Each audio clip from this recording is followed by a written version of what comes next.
Okay, right. This hasn't worked the way I wanted it to work. So what I wanted to do was combine some playing and make it like a proper video, but it's the laptop I'm using is a 10-year-old MacBook Pro, and it's having problems.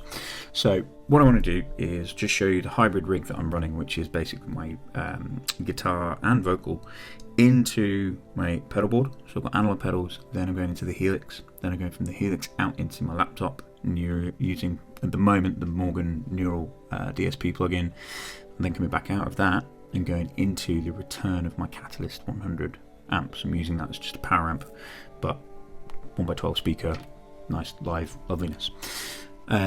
So what I was going to do first is just chop in a quick video of the board and it's into the guitar into the board. So the board, what we've got is it's Temple Audio Trio 28, as I recall. We've got some space up the top for some pedals that I've taken off, but basically what we've got here, we've got the guitar going in, patch bay there. It's then going to go through the Spark, the Squid, the BD2, and then into the guitar in on the Helix. It's then going to go out, normal jack out of the Helix. It's going to go jack out of the patch bay and out to the return of the Catalyst 100 amp, and I'll show you that now. Okay, so this is the amp side of things, line 6 Catalyst 100, and we are going to go effects loop return.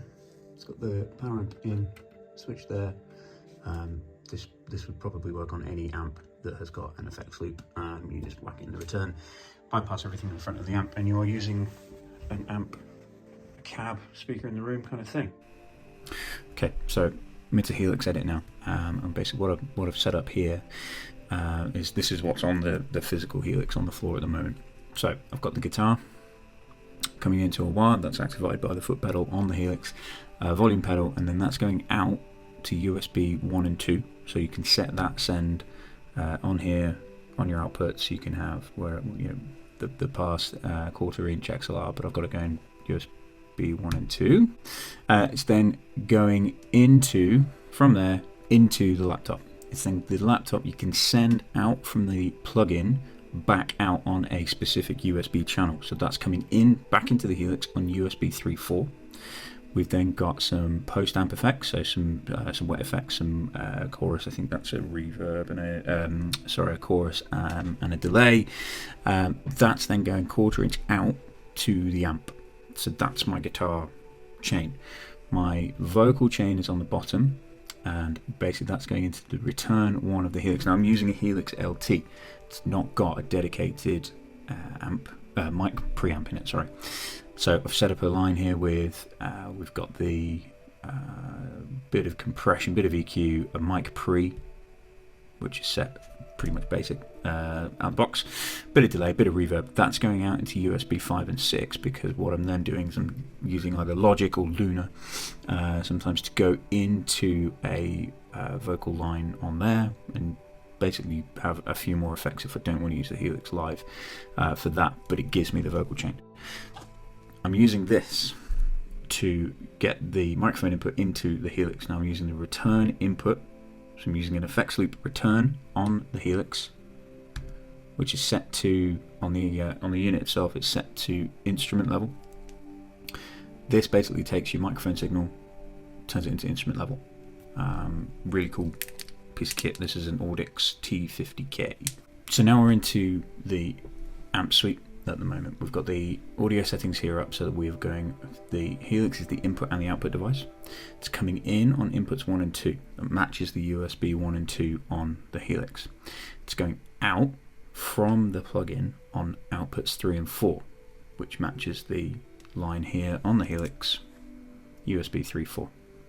So that takes the guitar dry into the plugin. It then takes it back out into the Helix, so you can put some post-processing on there if you want to, and then it gets sent analog to the amp. So that is the chain for the amp. Down here we've got the MIDI input, so you've got to make sure that's selected, otherwise you just won't get any MIDI commands come through. We've got the Helix ticked as the MIDI input device.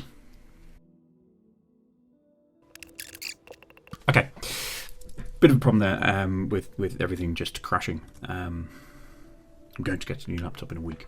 So here we go. Right, I'm going to go back into Helix Edit.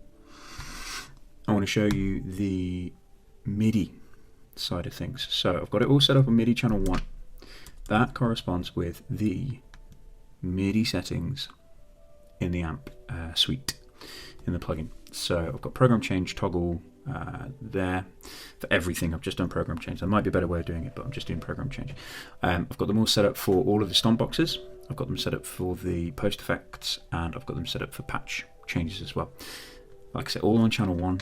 And I've got patch change 1, 2, 3, 4, 5, 6, and then for the presets I'm going from 20, just arbitrarily. It doesn't matter what number you pick, you can pick whatever you like. So on the Helix I've got obviously stomp mode. Those of you familiar with Helix will know stomp mode. We've got reverb, which is on a flip switch. Go back to the plugin so you can see that in action. So reverb on off, delay on off, and then we've got the old overdrives, tremolo, overdrive, compressor, so I can just do that all live on the fly if I want to. The cool thing about the Helix is that I've been able to set them up with these instant changes. So if I change patch, or I want to change patch, I can go onto a different snapshot and it will change patch. And I've set that exactly the same, MIDI channel 1, program change, and just giving it a number to match a preset in the amp suite MIDI patches here. So I can change the patches, and if I want to just stay on one and just play with the pedals in the plugin, then I can do that. Or I can play with the pedals at my feet, so the spark, the fuzz, the blues drive, or whatever pedals you want to use. That I think that covers it. From a guitar point of view, the basics with the vocals is pretty straightforward. Obviously, I'm using this adapter to go into the return of the Helix, into the pre-effects, back out into the laptop just to run it through anything if I want to do some plugins through my DAW, and then going out on the XLR, so I can send that to the PA that we use live. And I've just got my normal patch, so it's a bit to set up, but I think once you get there, the Helix is a really good way of controlling the plugin, because you can do so much with the snapshot modes, with the presets, and the MIDI functionality is just really easy to get used to. Having the before effects here and the after effects is pretty cool as well. If you want some kind of after amp, other effects that aren't in the plugins, then you can do that. So yeah, hopefully I've explained this all as best as I can. If you've got any queries, just give me a shout, and I'll see if I can answer anything you might have. Thanks.